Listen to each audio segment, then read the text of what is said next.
I often get asked by business owners about how they can go about selling their business, possibly to an employee on vendor terms, or possibly to someone else on vendor terms. This video is going to deal with the opportunity that you might get from selling it to somebody inside your company, such as when they do a management buyout.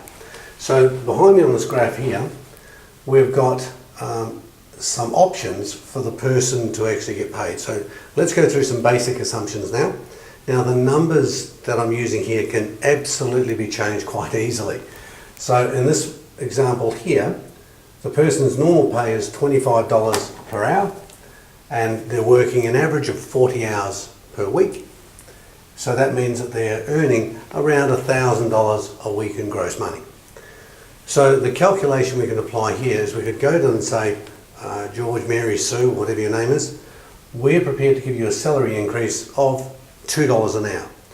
Now that would equate out to $2 an hour is $80 a week, and that could be a salary increase for them. But you could also go to them and say, George, Mary, Sue, whatever their name is, I want to present you with an opportunity which I think would be of benefit to you. It absolutely is. And what I'm prepared to do with you is I'm prepared to double your salary. And I'm going to use half of this, or the full increase, to purchase shares inside my company. Now obviously there's some critical things inside your company you need to be aware of. First of all, you need to be declaring dividends and your business must be profitable. If it's not profitable, no one's going to buy it. Oh dear, how sad. No one's going to buy a non-profitable business. But if your business is profitable, then you've got an opportunity to sell it potentially to an employee. So what you do is you offer to give them a share option increase, and in this example here, let's say we are going to pay them $25 per hour that they work. So you decide to allocate an extra $25, but although it's paid to them, it's effectively paid back to you because you're selling them shares for $25 an hour. So in the first week or first hour, they get $25 additional to this one here. So effectively, they also get $1,000 per week to purchase shares in your company. So obviously, after 52 weeks a year, or 50 weeks roughly, it's $50,000.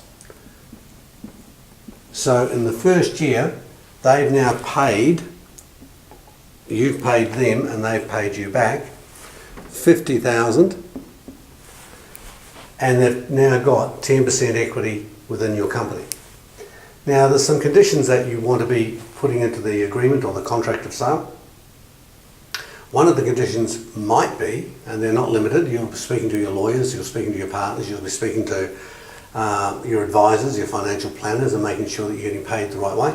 One of the conditions might be that if you're declaring dividends, if they don't receive any dividends in the first year, then they get the increase of $2 an hour and they walk away and give you the shares back. If you do declare a dividend and they receive part of that dividend of 10%, whatever the dividend is, they'll get 10% of that dividend, and if they want to walk away, then they don't get any money for their shares because they've received the dividends that was distributed to them.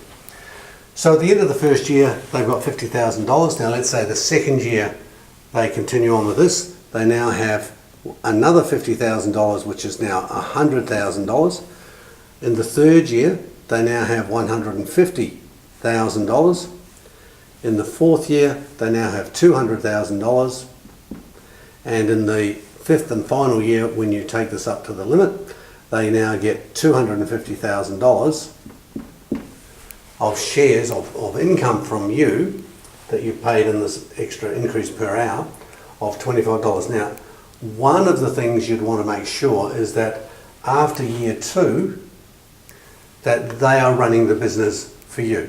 They still have to achieve the budgets that you guys have set, and they need to be managing it. So all you're doing is effectively coming along to board meetings, you're helping possibly with their marketing, but you're not involved in the day-to-day operations whatsoever. So you've effectively stepped back from the operation side. They're now running it from year 2 onwards. So year 3, 4 and 5, You virtually only do monthly management meetings with the person that's buying the shares. So we come down here now and we identify that they now have to do they can continue on owning up to 50% of the shareholding. You in turn are getting 50% of the dividends, but they are running the business, effectively your business, and you've now moved on to do some other things.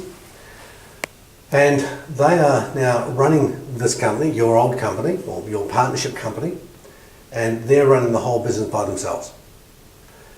Now, when you set this calculation up of $250,000 to get to 50%, at any stage within your agreement, you can obviously say, I will sell you the remainder, should I choose. Once you get to 50%, I will choose to sell you this for the outstanding balance of $250,000.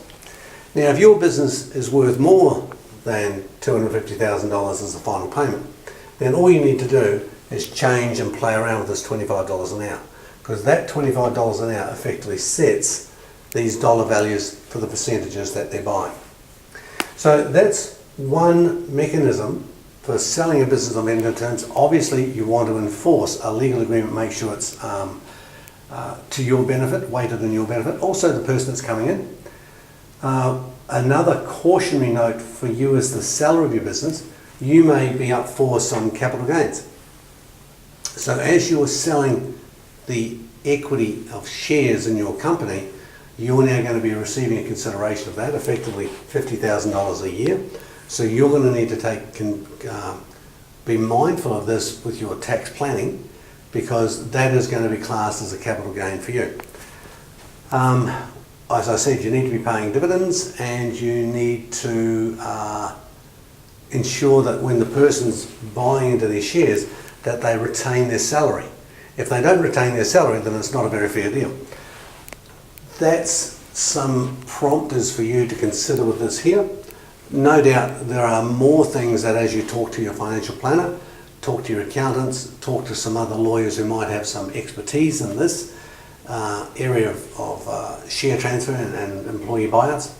It's a great concept, and I hope it works well for you. If you have any questions, please send me an email and I'll be happy to answer them if I can. And I wish you every possible success.